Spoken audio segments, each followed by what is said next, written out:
Okay, this vessel that was subject to an Australian Navy rescue late this week with 200 people on board, was that in Indonesian search and rescue zone, and was it genuinely in distress?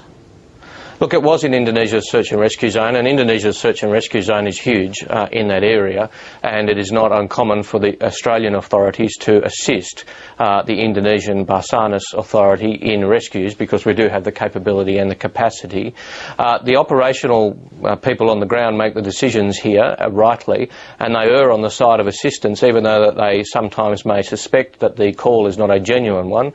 Obviously we err on the side of assistance, because you would hate to see the situation where there's some doubt over whether a call is a genuine one and people's lives are put at risk.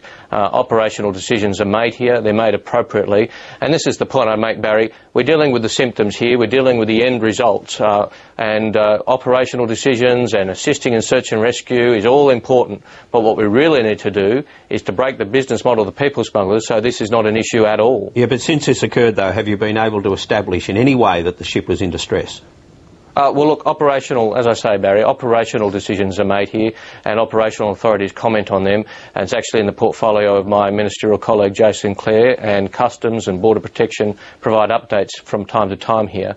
But my response is this: we will get reports which are genuine, and we will get reports which are fake, of boats being in distress, in order to bring about a situation of rescue so that people can be brought to Australia.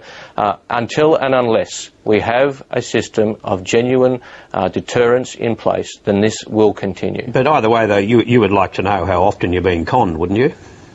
Of course, Barry, of course, and there are indications, of course, that from time to time these calls are not genuine, just as often they are. This has been something which is not a recent phenomenon. It's been something I've observed in my 18 months as Immigration Minister, and successive Home Affairs Ministers have noticed as well. But where you get an increase in tempo and more arrivals, then you're going to see more of it.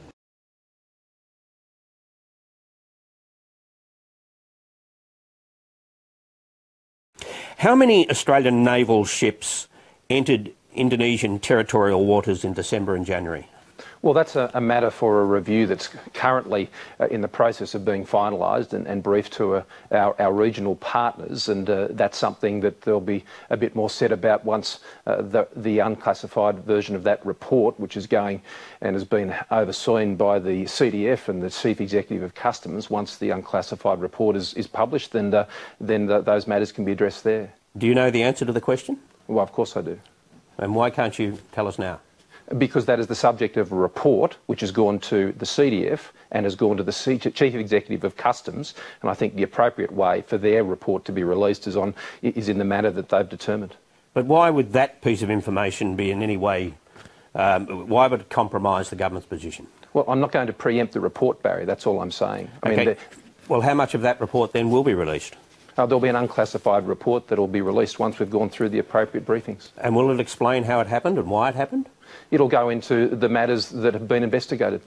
And it will explain how it happened? It'll release its findings, yes, and its recommendations and its narrative on what occurred. But will the unclassified section of that report explain to the Australian people how this happened, why it happened, and why it won't happen again? Well, there'll be an unclassified report, Barry, and you'll be able to read it when it's released. Okay, and then we can make that judgment. The Indonesian Navy report argued that the incursions may have been intentional. It said in this era, navigation equipment is very sophisticated. Well, that's false. What's false about that? Well, it wasn't intentional at all. And what satisfied you of that? They've conducted a very comprehensive review of these matters, and that'll be contained in the report that they release. Well, there is a suspicion clearly in Indonesia that it was intentional. How will you disabuse them of that notion? We'll be sharing the findings directly with them. And do you think, based on what you already know, they'll be satisfied with what you have to say? That without question, it was not intentional? Well, that's a matter, obviously, for Indonesia as to how they judge any report that's been given to them. But let's just go back over the history. And the first thing we did when this was brought to our attention is that our Chief of Navy spoke to his counterpart in Indonesia and had a lengthy discussion. There will be further discussions along those lines in relation to this report. It was inadvertent, it was contrary to the government's policy, and a thorough report and review has been conducted, and we'll be sharing that with our counterparts in Indonesia.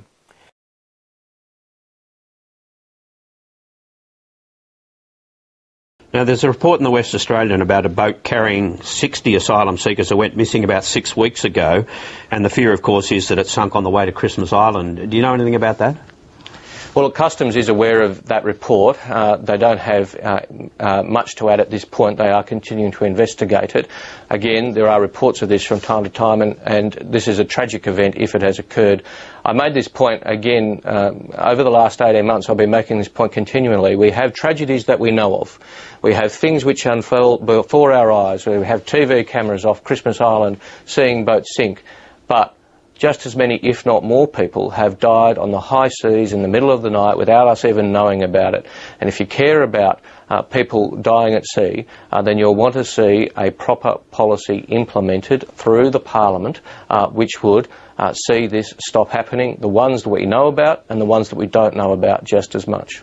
Now, I can ask you about the same-sex marriage developments. Now, that's 2 states that are moving to support it. Are you persuaded by any of that?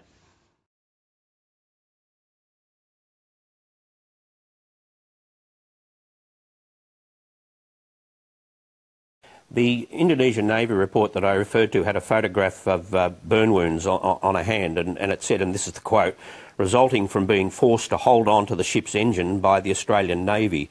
Does it concern you that an official Indonesian Navy report would make such an assertion?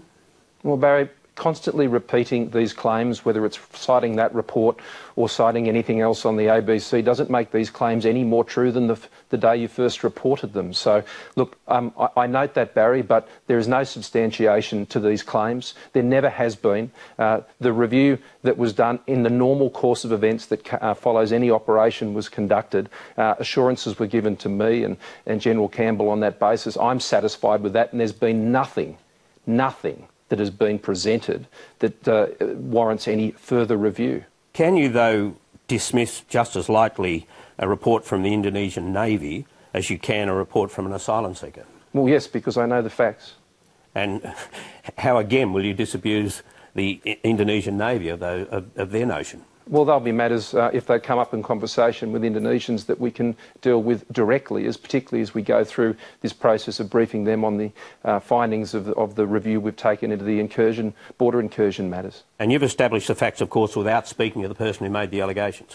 There's a normal process that's followed any type of operation, Barry, and I have great confidence in the way that Border Protection Command and the Navy and Customs and Border Protection conducts these matters. Whether others have that confidence, I'll leave that to them, but I certainly have it. Would you describe it as a normal process? Wouldn't a normal process, as part of that, wouldn't you talk to the person making the allegations? Well, Barry, these are unsubstantiated claims by persons who have large vested interest in making those claims. I'm not going to entertain that.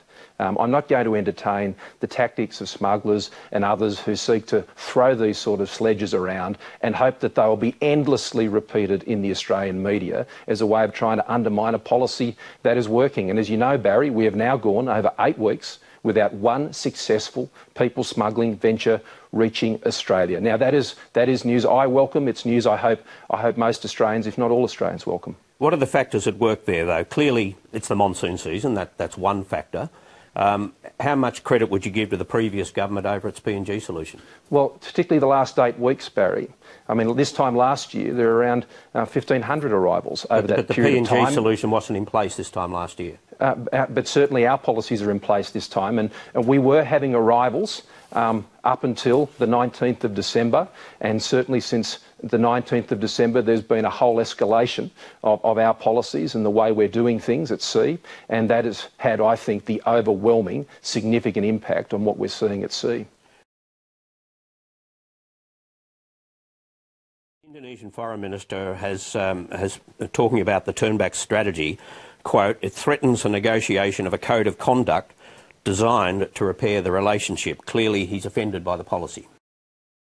But nevertheless, it does seem to be offending the Indonesians to the point where they're now going to raise this issue tomorrow with the US Secretary of State, John Kerry.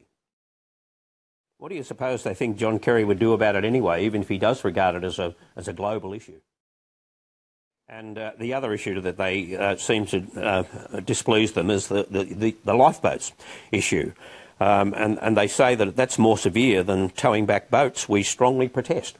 I mean, it's important that when we conduct our operations, we conduct them safely, and we have at the top of our list the safety of life at sea, and where we take steps to protect safety of life at sea, then I think that's something that I think all Australians would expect us to do. So you'll go on utilising these lifeboats? Well, I'm not confirming the use of lifeboats. I think you can see I'm doing very carefully, Barry, but what I can assure the Australian video people of those lifeboats. We know of this, well, Barry, that's rather to comment on, but what I'm saying is our policies to stop the boats continue.